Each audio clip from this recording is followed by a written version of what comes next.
Muy bien, chicos, nuevamente disculpen a los de Zoom. Recién me di cuenta que no había compartido la pantalla. Vamos a ver el video ahora sí en su totalidad, ¿ya? Muy bien, chicos, se va. Presentamos a la cultura Chavín, una de las más importantes culturas preincas del Perú.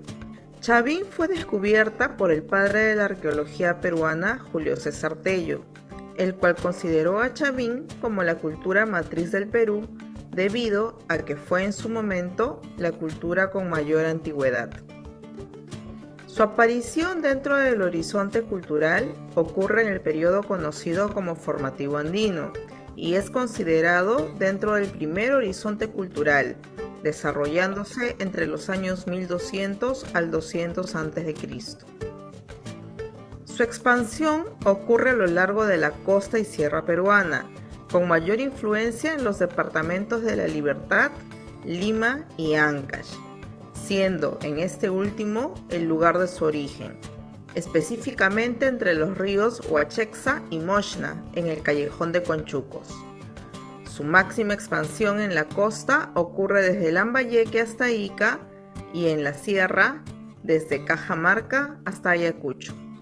Su influencia abarca principalmente en la religión debido a la ferocidad de sus dioses y en la aplicación de nuevas técnicas que permiten mejorar su productividad en la agricultura y también en su visión de la astronomía. Su centro de progreso fue el fabuloso templo de Chavín de Huántar, ubicado a 3.180 metros sobre el nivel del mar.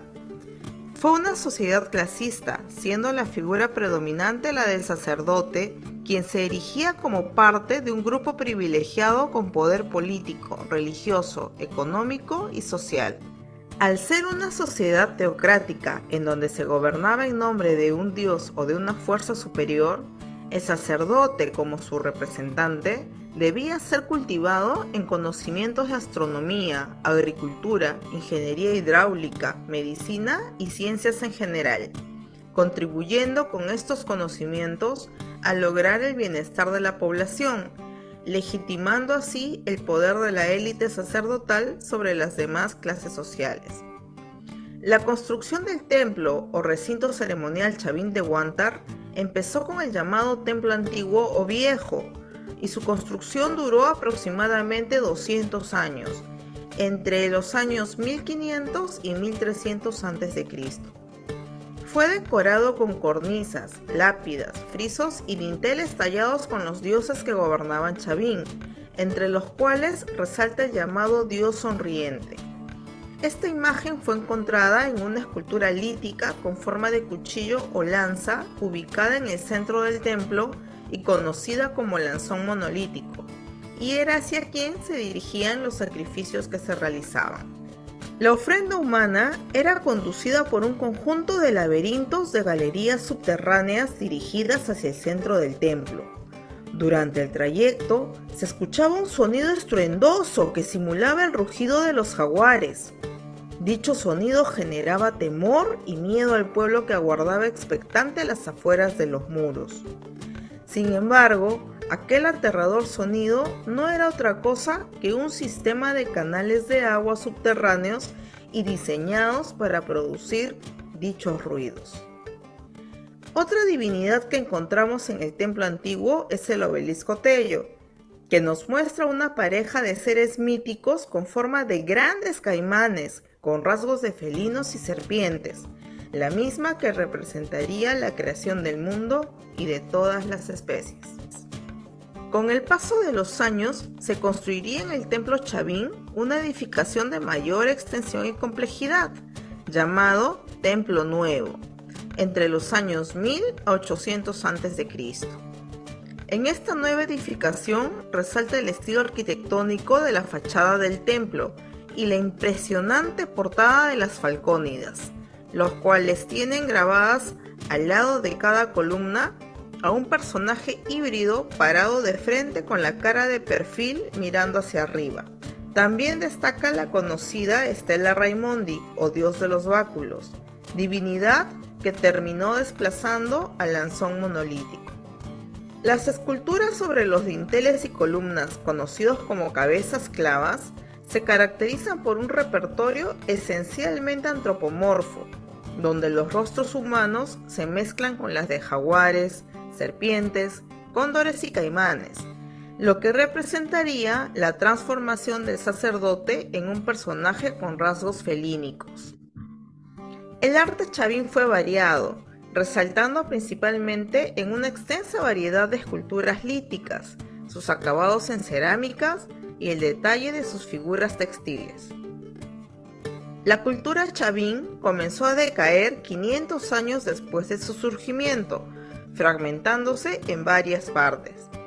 Durante los siguientes 1000 años, diversas culturas regionales aparecieron para ocupar el vacío que dejó esta importante cultura. Sin embargo, su influencia perduró en el tiempo. Los habitantes mochicas, por ejemplo, 300 años después, recobrarían los motivos chavinenses en sus famosas cerámicas, mientras que los habitantes de Tiahuanaco comenzarían a adorar a un dios de los báculos similar a la imagen de la Estela Raimondi, cuyo culto llegaría a expandirse por toda la sierra peruana.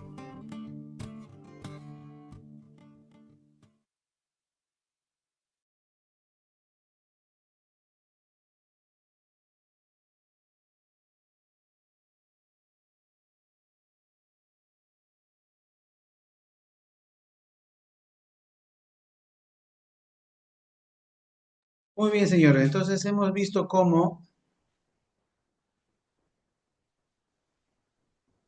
¿ah?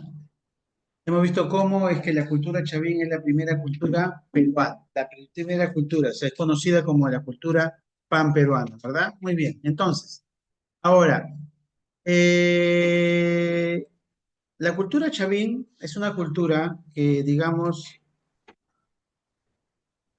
comenzó un periodo conocido como el primer horizonte temprano. Hay una palabra que tiene que grabarse, ¿ya? Que es horizonte eh, e intermedio. ¿Qué cosa es el horizonte? El horizonte es cuando una cultura abarca más allá de su región. ¿Ok? Horizonte es cuando una cultura abarca mucho más allá de su región. Pero es conocida como intermedio, ¿no? Cuando esa cultura en realidad solamente abarca, digamos, abarca solamente una parte de su región, es regional, abarca quizás algunos costados más del lugar donde está, pero no avanza mucho más esta civilización o esta cultura. Entonces, a eso se le conoce como intermedio, ¿no? Entonces, ahora estamos hablando de horizonte.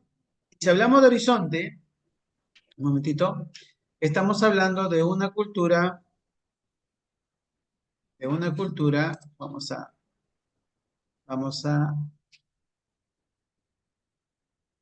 sí está compartiendo, está bien. Sé que no estaba compartiendo, muy bien. Entonces, vamos a ver acá, miren.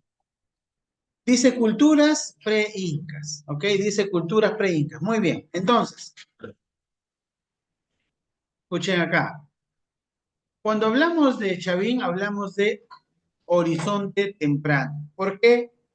No puede ser tardío, ¿no? Porque es temprano, pues el inicio, lo primero, es el horizonte temprano, ¿no? Ahora, ¿qué es un horizonte? Miren acá, gran influencia cultural, o sea que abarca mucho más allá de su región, ¿no?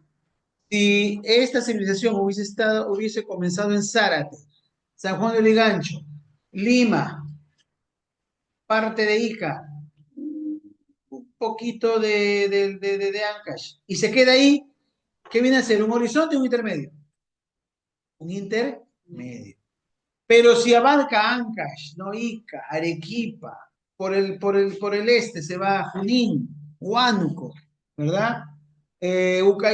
¿Cómo se llama? Pucallpa, Ucayali, ¿verdad? Por el norte, San Martín, Cajamarca, Lambayeque, La Libertad, Tacna, Moquegua, Puno. ¿Qué tipo de civilización es? ¿Es un intermedio o es un horizonte? Es un horizonte. Entonces, acá hablamos del primer horizonte, el horizonte temprano, donde están dos culturas. La cultura chavín y más adelante vamos a ver la cultura paraca. Muy bien, la cultura chavín dice, Acá dice intermedio, influencia, cultura regional. Horizonte temprano.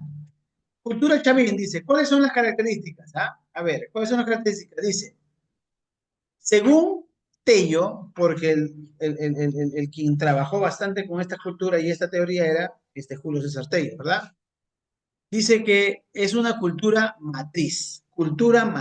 O sea, matriz significa ¿quiénes tienen matriz? ¿Los hombres o las mujeres? ¿Quién tiene matriz? Pues tiene una matriz en donde puede tener un feto, ¿no? Este se convierte después en un bebé, ¿no? Y nace, ¿verdad? Es una matriz. Entonces, cuando decimos de que Chavín es una matriz, es de que de Chavín surgieron, ¿qué cosa? Chavines, van a decir, no, Chavincito, no. Digamos que engendró otras culturas, ¿no? Se encargó de alimentar a otras civilizaciones. Muy bien. Acá dice bien claro que es una cultura panperuana. ¿Por qué es una cultura panperuana? Porque abarcó casi todo el Perú. Es una cultura panperuana. Muy bien. Dice que es un estado teocrático. Y cuando hablamos de estado teocrático, teo significa Dios, ¿no? Y teocrático tiene que ver con administración y gobierno. Entonces, cuando es un teocrático, su administración era, ¿no? Básicamente en base a, digamos, los sacerdotes, ¿no? A las deidades que tenían en su momento, ¿no? Había mucha influencia. Muy bien. ¿Qué más podemos ver ahí? ¿Cómo era su arquitectura?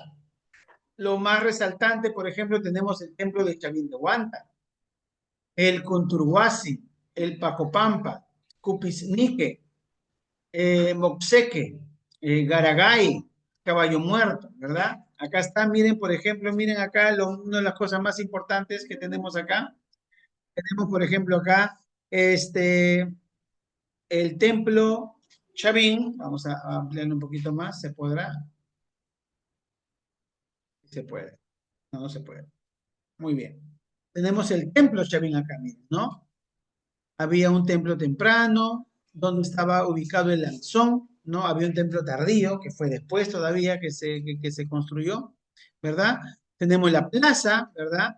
Y tenemos cómo era, ¿no? La arquitectura en cuanto al templo Chavín. Muy bien. ¿Cómo era su cerámica? Su cerámica era de base plana. Ahí tenemos, por ejemplo, ¿qué cosa es esto que estoy marcando? A ver, ¿qué cosa es?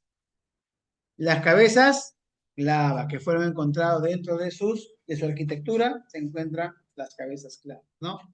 Su cerámica, base plana, forma globular. Cuando dice que es monócroma, Tiago, ¿cuántos colores tenía? Monócromo. ¿Cuántos colores tenía Tiago? ¿Ah? Uno, monócromo, un color, era monócromo. Polícromo, ¿qué es poli? Varios. Bícromo, ¿qué es bícromo? Dos. Trícromo, ¿no? Serían tres, ¿verdad? Pero en este caso era monócromo. O sea, solo tenía dos colores, nada más, solo dos colores. Muy bien. Entonces, la cultura chavín fue, digamos que la primera cultura, ¿no? Que se afianzó en el Perú, ¿no? Fue una cultura matriz, una cultura que después influenció a otras culturas. Muy bien. Base plana, monócroma, forma globular, como si fuese un globo, ¿no? Por eso encontrabas unos cerámicos que parecían inflados, ¿verdad? Tenía su asa, gollete o estribo, ¿no? En los costados donde tú podías tomarlo, cogerlo, ¿verdad? Y la técnica era de incisión, era su técnica. ¿Qué esculturas encontramos? Encontramos las cabezas clava, como les digo, que estaban en los templos, la estela de Yauyos, la más conocida, ¿no? La estela de Raimondi, que podemos verlo aquí, ¿ven? Ven, vamos a verlo acá. Acá está la estela de Raimondi, ¿ves? Es la estela de Raimondi, ¿no? Lo podemos ver acá, ¿no? Esto de acá, estela de Raimondi. Y también el lanzón monolítico que vemos acá, y el obelisco Tello, ¿verdad?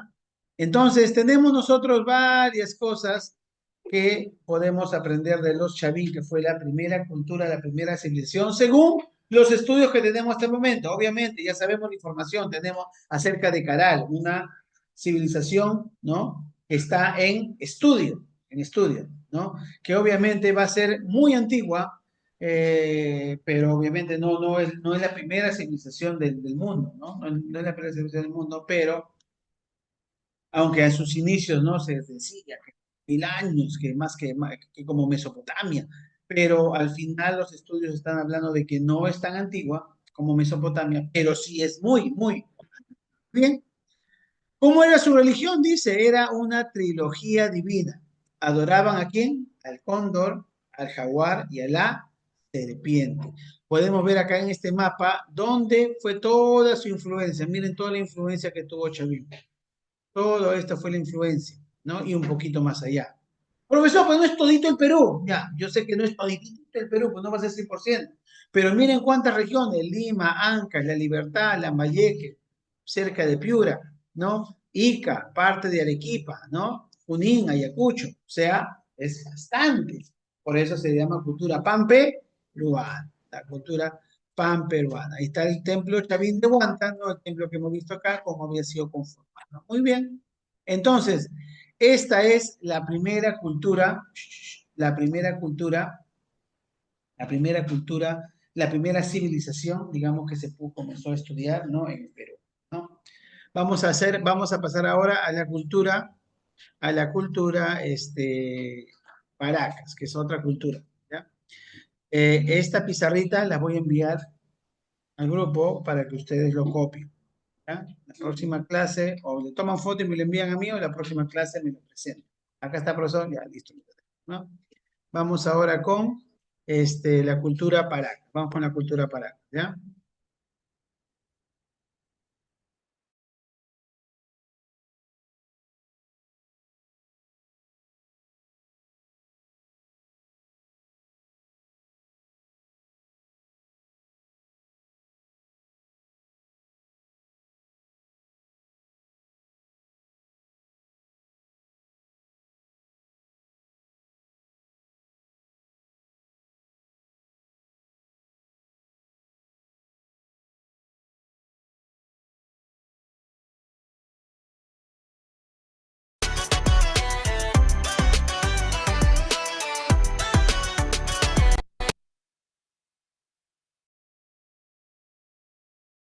Damos a la cultura.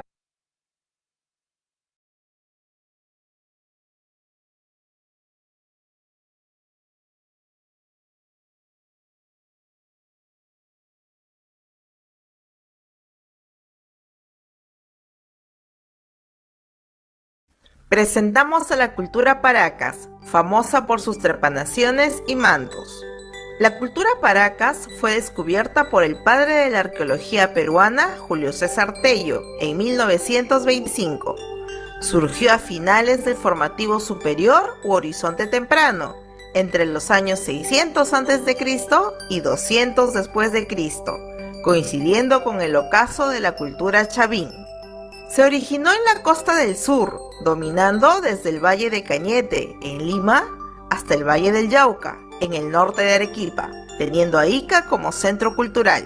El nombre de esta importante cultura se debe a que los restos de cerámica, tejidos y tumbas principales fueron encontrados en la península de Paracas, en el cementerio Cerro Colorado.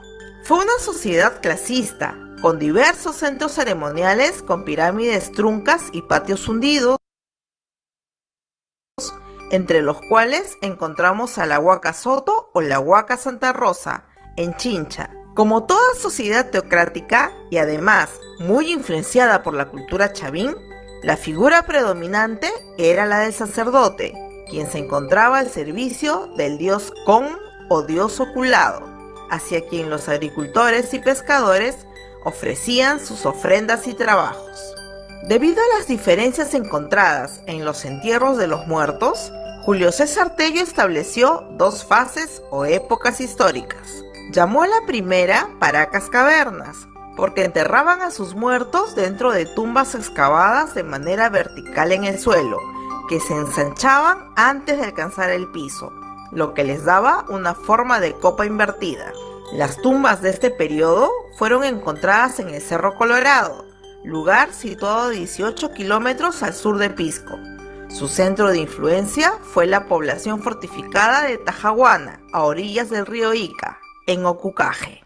Los cuerpos estaban envueltos en tejidos y presentaban cráneos con deformación artificial y trepanaciones. Al principio rendían culto a un ser ocular, un personaje sin cuerpo, con solo ojos y boca. Después, este ser adquirió la forma de un personaje temible que portaba un cuchillo y una cabeza trofeo en sus manos. La segunda fase fue denominada Paracas Necrópolis, ya que los cementerios descubiertos en Huaricayán y Cabeza Larga eran rectangulares y más sofisticados, divididos en varios compartimientos o cámaras subterráneas que simulan una ciudad de muertos. Aquí, los pobladores enterraban a los integrantes de la casta dominante como los sacerdotes militares. Esta división de la cultura Paracas se aceptó durante mucho tiempo, hasta que las últimas investigaciones han concluido que la denominada Paracas Necrópolis pertenece en realidad a otra tradición cultural, la cultura topará. Los fardos funerarios encontrados muestran la habilidad de los paracas para enterrar a sus muertos, a quienes realizaban previamente la momificación y sometían al cadáver a fuego lento con el objetivo de disminuir su tamaño. Luego, los envolvían en telas finamente bordadas junto con alimentos y adornos de oro y piezas de cerámica. Los cadáveres se encontraban de cuclillas, desnudos, con brazos y piernas fuertemente flexionados dentro de una cesta. Eran envueltos con capas de telas simples y grandes, confeccionadas de algodón con ofrendas en su interior. Estas telas, bordadas y cosidas, se encontraban cubriendo la parte exterior del fardo y su calidad dependía de la clase social del fallecido. Dentro de sus aportes culturales más importantes encontramos a la textilería, la medicina, la cirugía y cerámica. Sus mantos, considerados los mejores de América, se hicieron a base de algodón, lana de camélido y fibras vegetales para obtener una hermosa combinación de colores. Sus representaciones fueron casi siempre seres mitológicos y figuras geométricas. En el ámbito de la cirugía y medicina, encontramos a las trepanaciones craneanas, para lo cual se usaban fresas de obsidiana, tumis o cuchillos con filo en formas de media luna, bisturís y pinzas. Se perforaba el cráneo con la fresa de obsidiana y se raspaba o excavaba el hueso dañado con el cuchillo. Luego se obturaba la abertura con planchas de oro o de calabaza.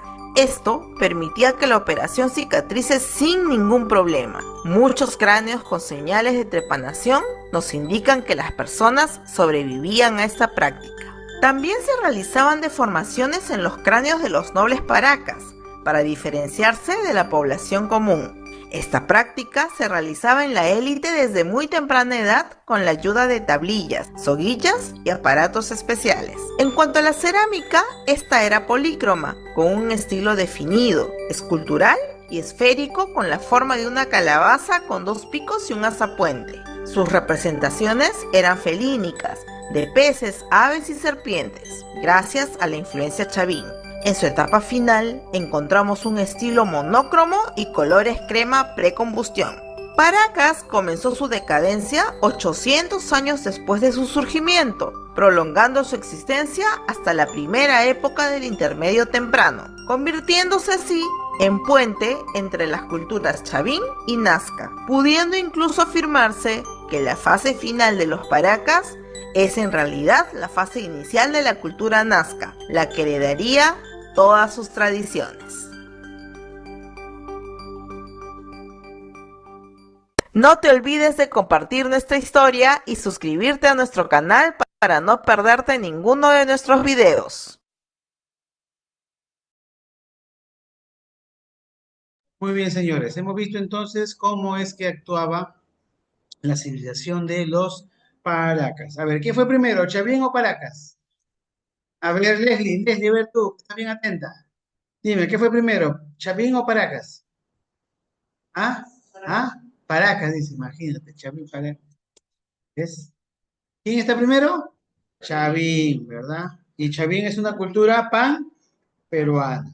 Paracas también es pan peruana, también es pan peruana. Tiene un poco menos incidencia que Chavín, pero también es una cultura pan peruana, ¿verdad? Ahora sí, ya salió. Muy bien. Entonces, vamos a ver la pizarra acá. ¿Se ve? Sí, muy bien, se está viendo acá. Cultura Paracas, ¿verdad? Esta es la cultura Paracas. Muy bien, cultura Paracas. Entonces, la cultura Paracas, ¿qué nos dice acá? ¿Qué nos dice? Que está ubicado ¿dónde? ¿Dónde está ubicado? En Ica. La cultura Paracas se ubica en el departamento de Ica. ¿Quién es su descubridor? ¿Quién es su descubridor? Julio César Tello. Muy bien. ¿Y qué significa la palabra? ¿Ah? Gente de frente alta. ¿Eso qué significa? No, Julio César Tello, no. Eso significa la palabra Paracas. Paracas significa gente de frente alta. ¿Se acuerdan que había gente de frente alta en los Paracas? ¿Qué le hacían a sus cabecitas? La pisaban. ¿Cómo le van a pisar? Le ponían dos maderas y lo comenzaban a apretar. De esa forma comenzaba su cráneo a crecer, a crecer, a crecer. ¿Ya? No es que le aplasten la cabeza, le ponían dos maderas y no es que se aplaste, sino que la cabeza no podía crecer para el costado, crecía para arriba. Pero el término aplastar no, porque no es que uno que tenía ya su cabeza, uno de 30, 40 años o de 20 años, tenía su cabeza formada y agarraba y comenzaban a presionarle para aplastarle la cabeza. No, lo matan. O sea, el término aplastamiento de cabeza está mal. Sería en todo caso deformación de cabeza. ¿Por qué? Porque agarraban tu cabeza muy joven, te voy a quitar eso, ¿cómo se llama? Te agarraban joven, agarraban tu cabecita, te ponían dos maderas acá al costado, a la izquierda y a la derecha, y te amarraban, te amarraban. Y una vez que te amarraban, ¿la cabeza podía crecer para la izquierda y para la derecha? No. ¿Para dónde podía crecer? O para abajo. Y así es como comenzaba a crecer la cara. Claro, si tú lo ves, aparentemente su cabeza fue aplastada, pero no es que haya sido aplastada, sino que fue deformada la cabeza para que crezca de esa forma. Muy bien. Por supuesto, seguramente, ¿no? Muy bien. También significaba lluvia o viento de arena. La palabra paraca significa también lluvia o viento de arena. Muy bien. Acá habla una parte interesante. Dice que los paracas tenían dos etapas bien conocidas, ¿no? La etapa de las cavernas, que es la parte más antigua, ¿no? ¿No? En donde tiene bastante influencia chavinoide, o sea, tiene bastante influencia chaví, ¿verdad? Porque acabaron los chavín en su tiempo y comenzó también la cultura paracas. Por eso es que hay mucha influencia de los chavín a los paracas a su primera etapa como cultura, como civilización. Estamos hablando de la etapa de las cavernas, con influencia chavinoide.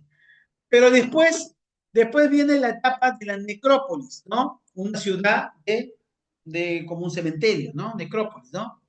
Con independencia ya de Chavín, ya no había influencia Chavín. La influencia Chavín había pertenecido solamente en el tiempo de las cavernas, ¿verdad? ¿Cuáles fueron sus capitales más importantes de los Paracas, no? En el tiempo de las cavernas hay que diferenciar dos capitales, dos ciudades importantes, porque obviamente los Paracas fue dividido en dos grandes unidades, ¿no? Las cavernas y las necrópolis. En el tiempo de las cavernas, dice que la ciudad más importante era la ciudad de Tajahuana, ¿verdad? Tajahuana. Y en el tiempo de Necrópolis estaba Tópara, ¿no? Tópara, o Topara, mejor dicho, Topara era la ciudad más importante. ¿Qué idioma hablaban? Idioma el Puquina, ¿no? Que es un dialecto, ¿no? Es un que se utilizaba en esos tiempos, ¿no? El idioma era el Puquina, muy bien.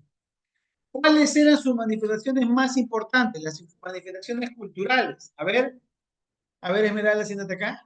Ahí, rápido, ahí. Atrás, ¿ya? ¿Cuáles eran? Eran la arquitectura, ¿no? Y en el plano arquitectónico, ¿no? En el tiempo de las cavernas, siempre cuando escuches de Paracas, vas a ver que van a diferenciar dos cosas, ¿no? Paracas uno y Paracas 2. ¿Cuál es Paracas uno? ¿Cuál es Paracas uno? Cavernas. ¿Y Paracas 2? Necrópolis. Siempre cuando hablemos de Paracas, cuando estudies Paracas, cuando leas Paracas, vas a ver esa diferenciación. Paracas uno, Paracas 2. Paracas Cavernas y Paracas Necrópolis. La arquitectura en el tiempo de Paracas Cavernas están las tumbas en forma de copa invertida, ¿no? La copa es así, ¿no? Copa invertida sería así, ¿verdad? Una copa así, ¿no? Copas tienen así una base, ¿no? Y aparte de la copa. Copa invertida es así. Por acá entraban y por aquí, ¿verdad? En el tiempo de la necrópolis, las tumbas eran ya rectangulares, como las conocemos ahora, ¿no? Rectangulares, ¿no? En donde, ¿cómo está todo? ¿Cómo va a ser nuestro ataúd? ¿Cómo va a ser? Cuadrado, circular, triangular, rectangular. ¿Cómo va a ser? ¿Cómo va a ser nuestro ataúd? Cuadrado, rectangular, triangular, circular. ¿De quién va a ser circular? No, pues, es rectangular, es rectangular. De esa forma, ya en el tiempo de las cavernas, ya era más normal, digamos, la forma en la que se hacían las tumbas, ¿verdad? Entonces, esas son arquitecturas, ¿no? En cuanto a la cerámica, su forma era acalabazada, o sea, como si fuese una calabaza, ¿no? Gordito y achatadito, ¿verdad? Y la técnica que utilizaron fue, en el tiempo de necrópolis, fue la precocción y en el tiempo de cavernas, postcocción, ¿no? Postcocción, no. O sea, antes de ser cocido y otro después de ser cocido. Después de ser cocido se utilizó esa técnica. Muy bien. Y acá lo más importante, ¿qué es lo más importante que se encuentra en cuanto a los paracas? ¿Qué es lo que más vas a recordar de los paracas? ¿Qué es lo más importante que los paracas dejaron en el aspecto cultural? La textilería y la medicina. ¿Por qué? Porque dentro de la textilería se encuentran ¿qué cosas? Se encuentran los famosos mantos paracas, unos mantos, ¿no? Que hasta ahorita están en exhibición en los museos y fue de mucha ayuda para su investigación. ¿Por qué? Porque dentro de los mantos paracas encontramos muchos dibujos, mucha información que ellos dejaron en cuanto a cómo era cotidiano este tiempo, ¿verdad? Muy bien. Y en el tiempo de las cavernas, los fardos funerarios, ¿no? Y en tiempo de la necrópolis, los mantos paracas, ¿no? Los tocapus, ¿no? Y la victoria de Jara, ¿no? Es que son los más conocidos, ¿verdad? Entonces, dentro del tiempo de cavernas se entregaron fardos funerarios, ¿no? Los mismos fardos funerarios que utilizaban digamos, cementerios, ¿no? Que tenían ingreso delgado y después ancho porque era una copa invertida, ¿no? ¿Cómo es la copa? La copa es delgada al inicio y al final es gordita porque está donde pones el líquido. Y si fuese invertido, sería que la parte ancha se pone abajo y la parte delgada es arriba. Entonces así era, en forma de copa invertida. Entonces los fardos funerarios fueron los que dejaron, ¿no? ¿Con qué tapaban a los muertos? ¿Con qué los ponían? ¿Verdad? Eso era. Un momentito, chicos.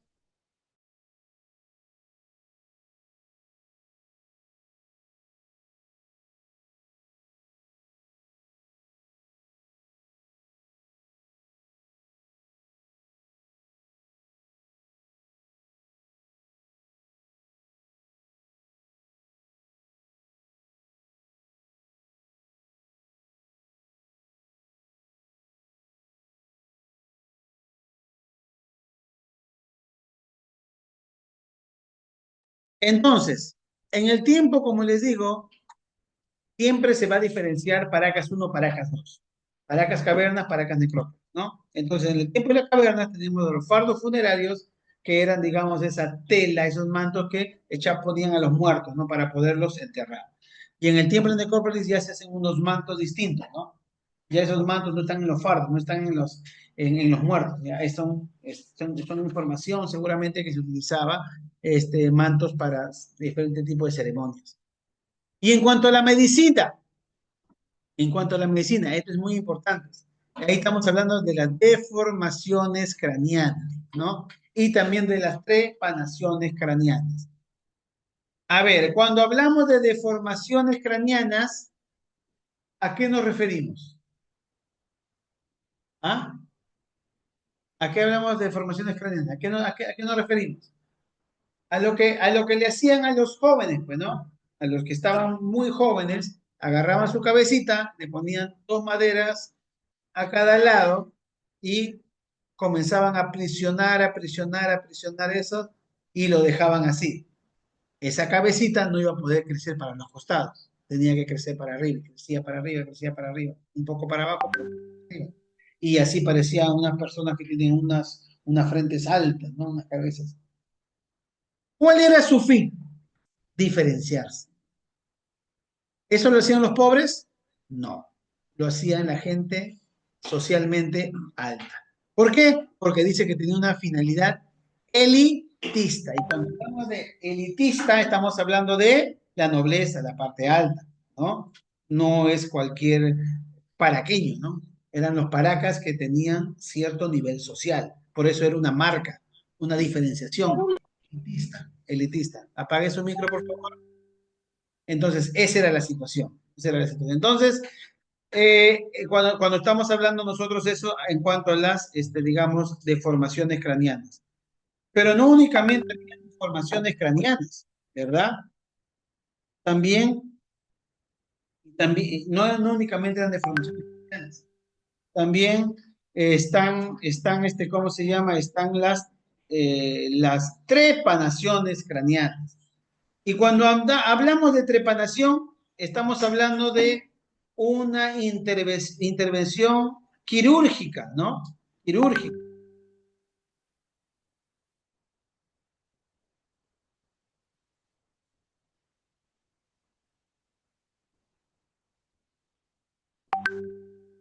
Entonces, como